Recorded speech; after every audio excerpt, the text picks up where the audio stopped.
Hi guys, today I want to explain how this MEC 650N reloader works. This is a 12 gauge MEC 650 progressive press for making 12 gauge 70mm cartridges for the shotgun.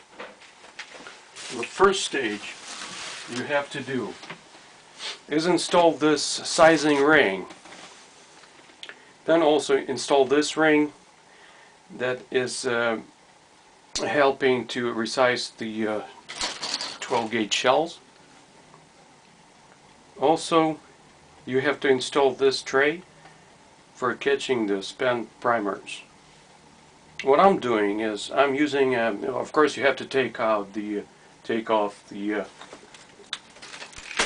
cans that contain the shot and powder. Store them separately meanwhile. Then what I'm using is belly stall for lubricating just a tad here on the shell, and you install the spent shell here. Press this lever, just let it go. Well, here you go. You have deprimed your shell, and you have resized the metal part here. What else I wanted to tell is that also you have to dismantle the primer tray that is normally installed in here, and you have to take it out in order to install the sizing ring here. So this is the first stage you are doing when you want to reload your 12 gauge ammo or whatever caliber you own your reloader in. So all you have to do is collect some of the shells like this much. I'm not sure, maybe 500, so that you, when you're dismantling the primer tray, it's not so much trouble because you're resizing so much of the shells here. You see, it's pretty straightforward.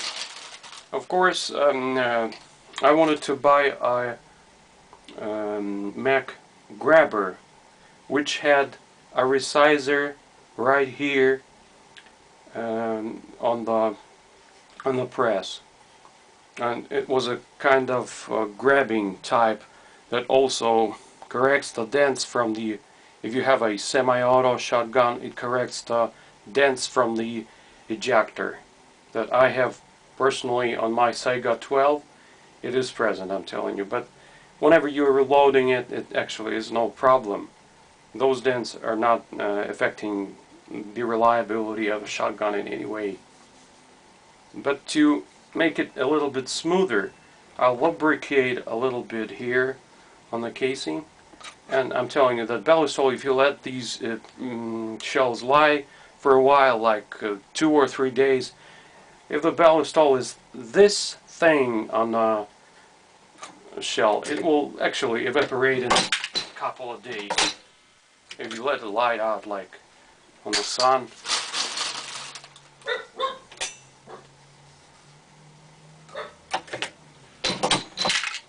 I have a Canadian-made universal measure here that you can adjust by these knobs the amount of powder that you want to load in your shells and amount of shot that you willing to load in your shells. It's a very nice thing. It's made of not steel, but I think it's absolutely adequate. This is an interesting thing too. This is whatever they call it, powder baffle. So there are several like slant-like bars in here. So if you have a lot of powder in your powder cask, it will not press so much as to affect when you have a little bit of powder in your cask or a lot of powder, so it actually baffles the the effect of too much powder, so it doesn't compresses while reloading. This is a very nice thing made, also made in Canada. So this is the press. The reason I decided to shoot this video is that our hunting season for ducks opened last Saturday, and I decided to, my friends asked me to make some cartridges because they're coming out pretty nicely, and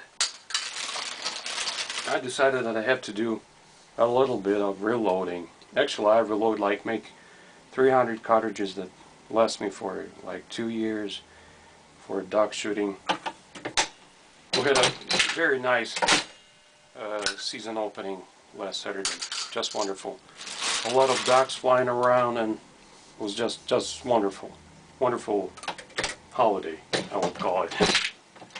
Okay guys, then, thank you for watching. The next stage I'm going to do is to explain to you how to reload on this MEC reloader, and the next video I'm going to post is to show you the rest of the process to make the complete shotgun shell.